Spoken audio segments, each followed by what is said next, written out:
Ibunda Ferry Irawan, Ibu Haryati kalau tidak salah, itu menyatakan tidak puas dengan hasil visum yang disampaikan oleh Vena Melinda. Banyak juga yang masih bingung terkait dengan visum et repertum.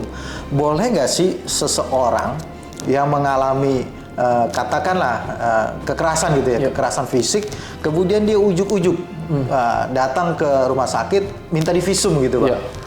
Untuk kepentingan apa dulu nih, Bang? Kalau gitu ya? Ya, kalau untuk kepentingan peradilan, maka itu prosesnya harus melalui penyidik dulu. Jadi dia harus melaporkan tindak pidananya itu ke polisi. Nanti polisi yang akan membuat surat resmi kepada dokter yang ditunjuk untuk divisum.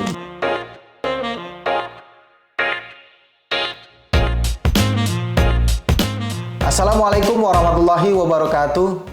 Kembali lagi di YouTube channel Halo Pengacara. Apa kabarnya sahabat Halo Pengacara? Semoga baik-baik saja ya.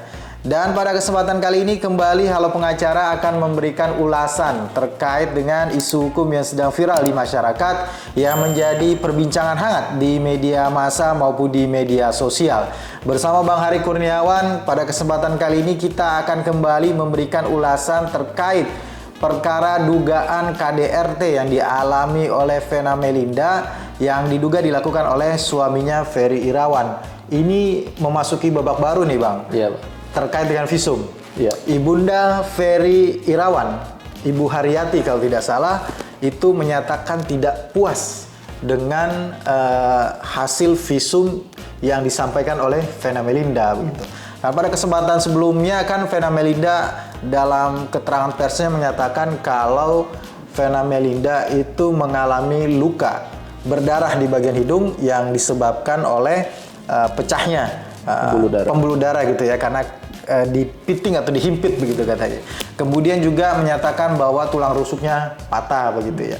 Dan pada kesempatan BAP tambahan juga kalau tidak salah, Mbak Vena Melinda ini menyampaikan bukti tambahan terkait dengan bukti medis hidungnya berdarah dan bukti medis terkait dengan tulang rusuknya yang patah. Nah, ini orang kemudian bertanya-tanya terkait dengan juga pertanyaan yang disampaikan oleh ibunda dari Ferry Irawan terkait dengan visum.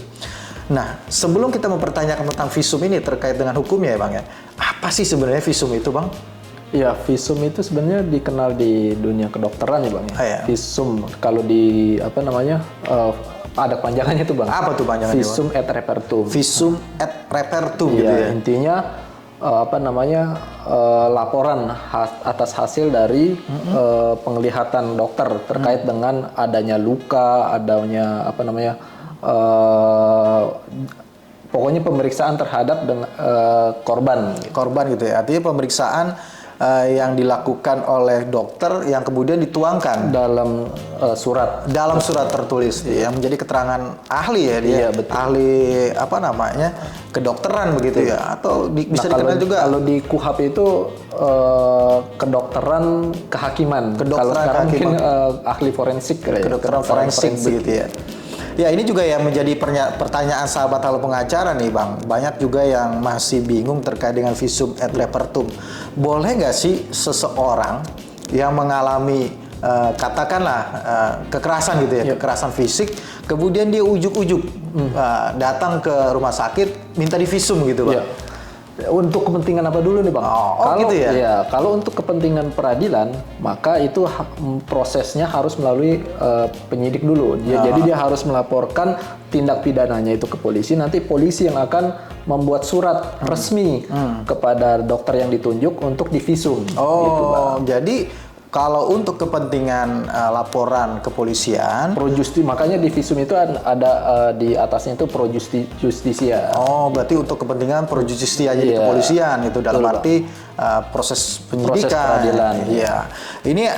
Ini juga yang perlu juga disampaikan ke masyarakat. Artinya kalau memang dia kepentingannya untuk diri sendiri, boleh-boleh saja kan dia melakukan visum ya. Boleh. Tapi kalau dia kepentingannya untuk pelaporan pidana di kepolisian, maka visum yang berlaku adalah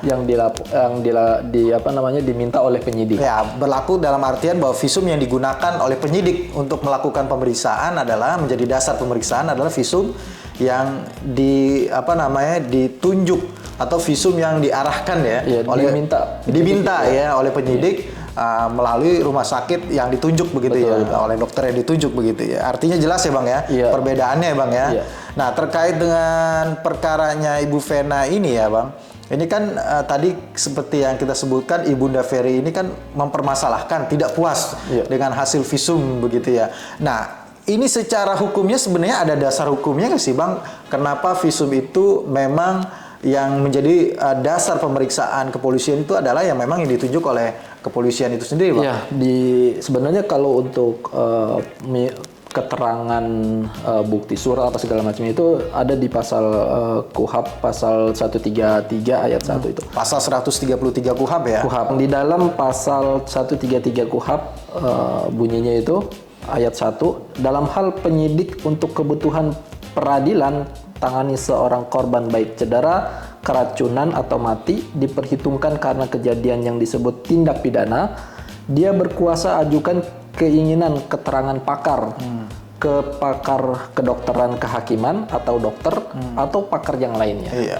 Artinya memang untuk kepentingan penyidik ya, betul, untuk untuk menemukan kebenaran terkait dengan laporan yang diajukan oleh pelapor, dalam hal ini Vena Melinda ya, memang diperlukan kejelasan mengenai luka yang diakibatkan kekerasan tersebut. Dan itu harus dokter ahli yang ditunjuk oleh penyidik gitu ya, bukan berdasarkan keinginan sendiri ya. Artinya pun kalau nanti ada bukti tadi yang disampaikan oleh pihak Vena Melinda terkait dengan bukti medis hidungnya berdarah, bukti medis terkait dengan rusuknya yang patah, itu bisa jadi memperkuat atau dia dijadikan pertimbangan, tapi bukan dasar gitu ya. Dasarnya tetap adalah visum et repertum gitu ya.